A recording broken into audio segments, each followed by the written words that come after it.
Hi there. Welcome to week 4 of our 6 Anchor series.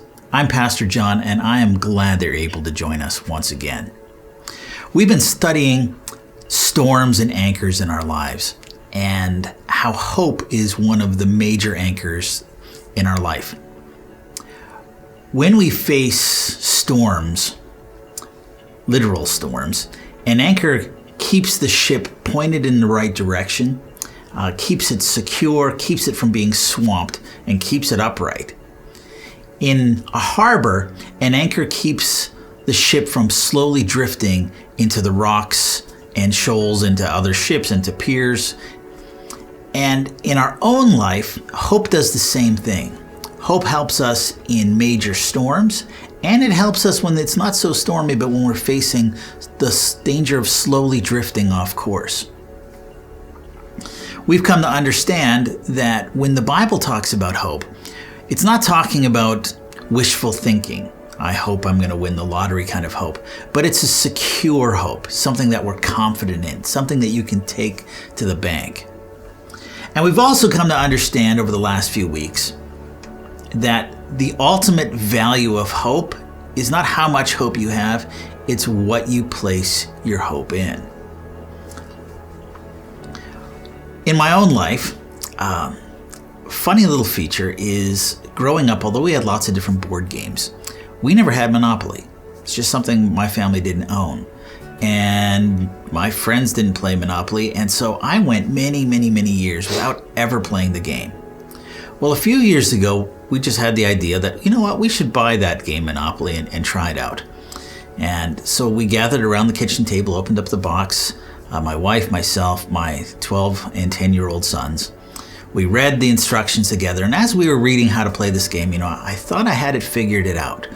That if I owned lots of real estate and people landed on my real estate, I'd get money for them. And I also noticed that some of the property was more valuable than others. And so right off the bat, I wheeled and dealed, and I scrimped and I saved, and I bought as much real estate as I could. And I had a vast real estate empire of owning half of the board and all the most expensive properties.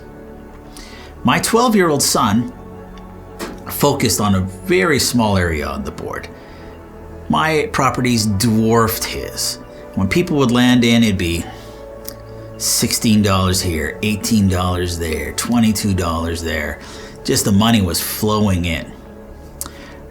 But I noticed that because of certain game mechanics, a lot of people would end up skipping my half of the board altogether and ending up only on his section of the board. And when they landed on his section, it wasn't $16, $18, it was $600, $800 they were paying him. I tried to warn the other players, we got to stop this guy, but he just batted his pretty blue eyes and smiled, and everybody seemed to be taken in, and there was nothing I could do, and I got crushed that day, outthought, outmaneuvered by a 12-year-old. Well, at the end of the game, we took all the houses, all the hotels, all the money, all the pieces, packed them back up into the box, and put the box back on the shelf. Life is a lot like that. We sometimes fret and worry and sacrifice for all these strategies in our lives to gain wealth, to gain education, to gain career, to gain fame. All these things that we put our hopes in and what our world encourages us to put our hopes in. But at the end of their lives, it's not those things that get put into the box, it's us. And I don't care if you're a pauper or if you're a pharaoh of Egypt, and I don't care how big your pyramid is, in the end, we all end up in the same rectangular box about the same size. We put a lot of hopes into these different things, but are we wise in doing that? Jesus said in Mark 8:36, he asked this question. He said, "What does it profit a man if he gains the whole world and loses his only soul?" Well, what are the kinds of things around us that the world encourages us to value, to pursue, and to put our hopes in? What good do these things do for us after our life here on earth is over? I've come across many people, and I'm sure you have too, that when it comes to death in the next life, they say, oh, they're not afraid of death. They don't worry about death. They don't even think about it. Just not concerned, not interested, don't care. Is ignoring the problem of death a sign of noble courage, or maybe something else? And lastly, just Jesus' own question. What does it profit a man if he gains the whole world, yet loses his own soul? Pause the video now and discuss these here in your small group.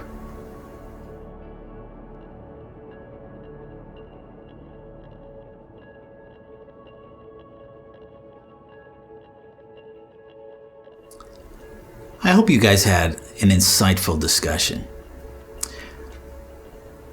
One of the things that I would call the audacity of the gospel message is not only does God transform and redeem our lives here and now, but even the ultimate affair of death is defeated. The gospel has the audacity to say that death is not the end of the story, but the beginning. It has the audacity to say that death doesn't get the last laugh, that from cradle to grave, our story is so much bigger than just those little things. Apostle Paul, writing to the Corinthians, says, "Therefore we do not lose heart. Though outwardly we're wasting away, yet inwardly we are being renewed day by day. For our light and our momentary troubles are achieving for us an eternal glory that far outweighs them all. So we fix our eyes not on what is seen, but what is unseen. Since what is seen is temporary, and what is unseen is eternal." Famous missionary Jim Elliot once said, "He is no fool who gives up what he cannot keep to gain what he cannot lose." Got some interesting questions about this. How would it be wise to place our hopes in the eternal rather than the temporary? How does the secure knowledge of our eternal destiny give us hope when we face the big storms in life? How does this same hope keep us from slowly drifting? And lastly, how do your own problems look in the light of this truth? Pause the video now and discuss these in your small group.